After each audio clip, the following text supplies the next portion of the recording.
Cozumel, Mexico is mostly known for its calm drift diving through lush gardens of majestic coral towers.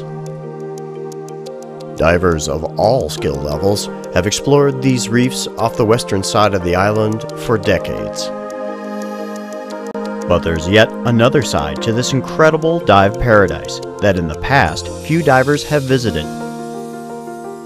It's a side that is marked by turbulent surf, closer encounters with larger marine life, and a seascape far different than that of the more popularly dived areas. This is the other face of Cozumel, its northeastern and windward side.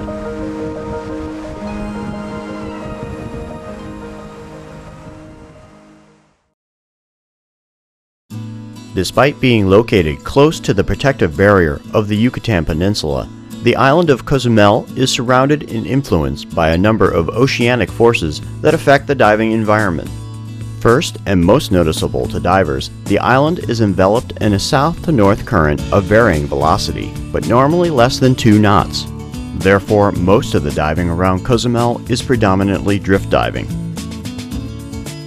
The west side of the island, where most of the diving is done, is in the lee of the trade winds, so there's no surge from the open ocean. Therefore, the diving conditions are, for the most part, pretty calm.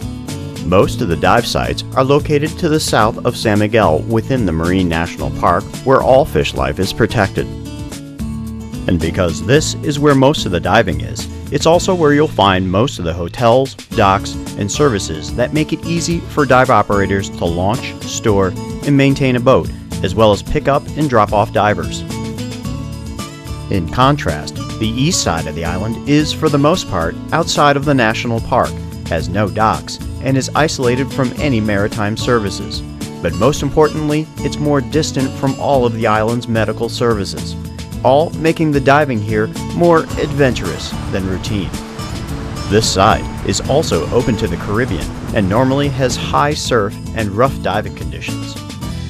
Further complicating any attempt to dive here is navigating the treacherous barrier reef through the often unpredictable open ocean conditions without sinking your boat. The reef itself creates problems for vessels as some of the coral actually breaks the surface, creating an obstacle course for the boat captain to navigate around. But despite the challenges, and sometimes because of them, this is an exciting place to dive and offers an entirely different diving experience if you can operate safely here. Normally, if the conditions are right and you pay a dive operator enough gas money, those that are willing to go to the east side will likely take you around the southern end of the island to those sites that are closest to the southeast corner.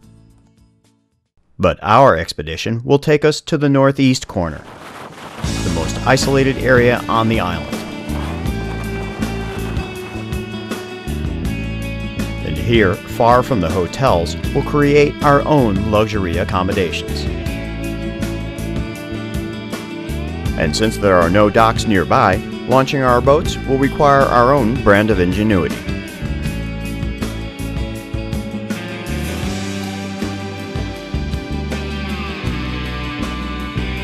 But once we're below the surface, we'll be treated with a whole new side of Cozumel diving.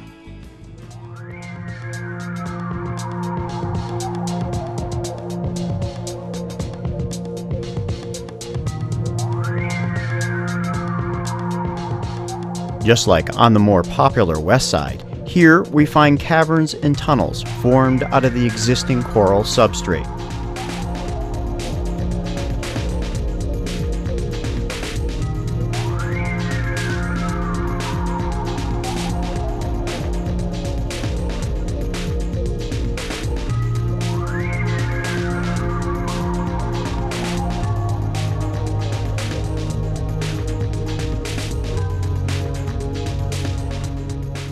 But here, they take on a more smoothly eroded shape because of the more turbulent ocean surges which scrub their surfaces.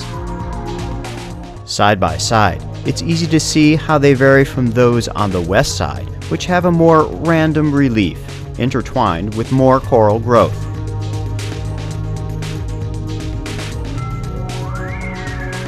We also see the more dramatic erosional forces creating these unique coral pillars that reach up from the floor to the water's surface. The surge also carves away at the stony but porous shoreline. As we continue to wander around the reef, it's apparent that the marine life here is different in variety and density than the west side.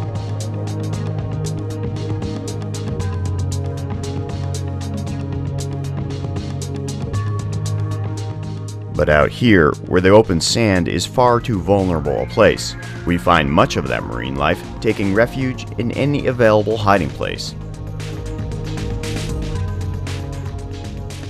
On the west side, we're accustomed to more delicate soft corals that seem to blanket entire regions of the reef. Whereas here, where the reef is pounded by the heavy surf, it's clear that only the more robust varieties of coral and marine life survive the turbulent influences of this area, like gorgonians, hardy varieties of sea fan, and the more stony, branching, and pillar corals.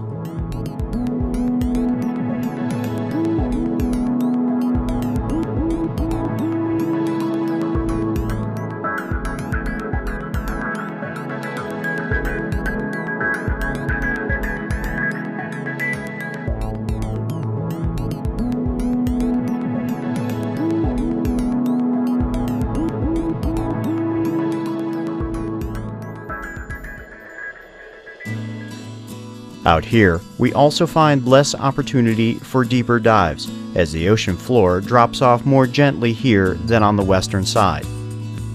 When we consider the depths and the profile of the ocean floor, we can see more contrast between the two sides of the island. On the west side, there's a deep valley which measures in thousands of feet that runs through the strait between the island and the Yucatan Peninsula. This is what creates the wall dives that are so popular here, but it also channels and controls the current through the strait. In contrast, on the east side, there's a shelf whose drop-off is much farther offshore, leaving the more shallow coastal area more susceptible to the open ocean surge.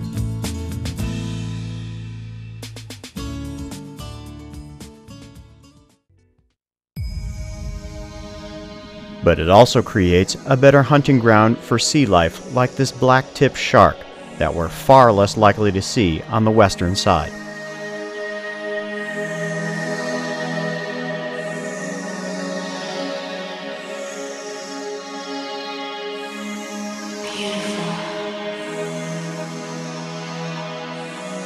The area also provides hunting opportunities for Caribbean stingray, which surf the sand looking for buried prey.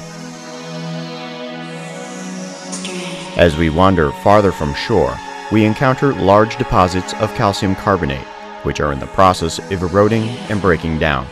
This is the substrate of ancient reef beds, which died back long ago. We also encounter ruins of a more human nature that conjure stories of pirates, treasure, and Spanish conquerors whose influence is imprinted on the history of this region.